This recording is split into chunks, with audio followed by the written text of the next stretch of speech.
जम्बूदीपे channel में आप सभी का स्वागत है। आज हमारे साथ मेहमान हैं ओमकार नाथ जी। ओमकार नाथ जी सामाजिक कार्यकर्ता हैं। तो आज हम चर्चा करने वाले हैं भारत की जो परंपराएं हैं, हमारी जो परंपराओं में क्या विज्ञान छुपा हुआ है, आज हम उनसे चर्चा करने वाले हैं। देखिए, वो परंपराएं और आधुनिकता एक दूसरे के पूरक हैं। दिक्कत यह है, जो शब्द आपने दिए ना आधुनिकता, वो तो ठीक है, लेकिन जो अंधी आधुनिकता है वो खतरनाक है। हो सकता है किसी और दूसरे के लिए वहाँ की परंपराएं वहाँ के हिसाब से ठीक हों, लेकिन हमारे यहाँ के हमारे जो जलवायु हैं, हमारी जो परिस्थितियाँ हैं इस देश की भौगोलिक सामाजिक, उस हिसाब से जो हमारी परंपराएं हैं वो विशुद्ध वैज्ञानिक हैं। उनको छोड़ने से फिर हम आत्मघात की ओर जा रहे हैं।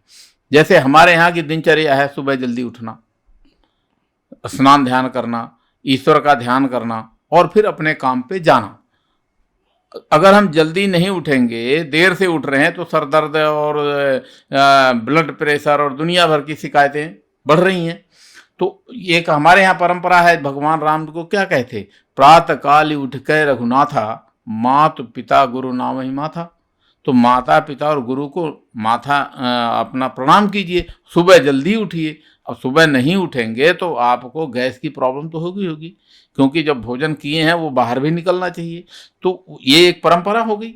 इसी तरह से सुबह उठ करके ये तो हो गई व्यक्तिगत। अब आ जाए समाज पे। समाज में प्राकृतिक संरक्षण के लिए इतना बढ़िया नियम बनाया। सुबह उठने के बाद क्या कहते हैं जी, जल देना। किसको? सूर्य को। सूर्य को जल देना। आज कई कई होटलों में एक स्क्रीन बनाई जाती है, वहां से जल गिराया जाता है और लोग बाग उसको देखते हैं, सुबह के सूर्य को। वही चीज उन्होंने होटलों में हो रहा है, वो पश्चिम का लोग कर रहे हैं। हमारे यहाँ उसको इन्होंने, हमारे ऋषियों मुनियों ने एक साधारण सा तरीका निकाला कि भाई सुबह स्नान करके उगते हुए सूर्य को जल चढ़ाइए। और जो जल चढ़ाते हैं वो कहते हैं माथे के ऊपर से चढ़ाना चाहिए और उसके बीच से सूर्य को देखना चाहिए। सही तरीका ये है। जब आप देखेंगे तो उससे जो क्रॉस होकर के सूर्य की किरणें आपके नेत्र को आएंगे, नेत्र ज्योति आपकी बढ़ेगी। तो ये एक वैज्ञानिक पक्ष था, उन्होंने एक परंपराओं से जोड़ दिया। इसी तरह से जो समाज के संरक्षण के लिए जो पेड़ पौधे हैं हमारे, उनके प्रति लोगों का अनुराग बना रहे, तो उनको हम लोग एक रिश्ते के संबंधित जोड़ दिए। जैसे कहा जी वासुदेव है, किसको? इसका नाम, पीपल के पेड़ को वासुदेव बोलते हैं हमारे यहाँ। वासुदेव का मतलब देवता वास करते हैं इसमें, प्राणवायु देता है। तो अब उसका देखिए, अगर हमारे ऋषियों मुनि ने उसको संरक्षण करने का कितना बढ़िया तरीका बनाया कि उसको कहे भाई इसमें देवता वास करते हैं, इसको संरक्षित करना है। कैसे? तो रोज इस पे जल चढ़ाइए। अब जो जल चढ़ाएगा वो उसको उखाड़ेगा तो नहीं ना, तो वो संरक्षित रहा। अन्यथा ना तो उसका फल काम का दिखता है प्रत्यक्ष रूप से, ना उसकी लकड़ी काम की बिल्कुल नहीं होती है, तो लेकिन वो प्राणवायु देता है। तो ऋषियों मुनियों ने समाज को दिशा देने के लिए ऐसा तरीका निकाला, लोगों से कहा भाई इसको संरक्षित कीजिए, इसे जल चढ़ाइए। तो उससे वो संरक्षित रहा। और आज विज्ञान कह रहा है कि 24 घंटे अगर ऑक्सीजन देता है दुनिया में कोई पौधा है, वृक्ष है, तो पीपल का पेड़ है। फिर हमारे यहाँ बड़े बड़े जो ऋषि मुनि हुए, मंत्र दृष्टा हुए, आज नासा हुआ, आज आपका इसरो हुआ, आज बता रहा है ना कि ये जो अपना चंद्र ग्रहण सूर्य ग्रहण पड़ता है, कब से हमारे यहाँ पंचांगों में लिखा आता है, और जिस तिथि को जिस समय लिखा जाता है उसी समय उसी तिथि को सूर्य ग्रहण पड़ता है। कितनी गणनाएं सूक्ष्म रही होंगी।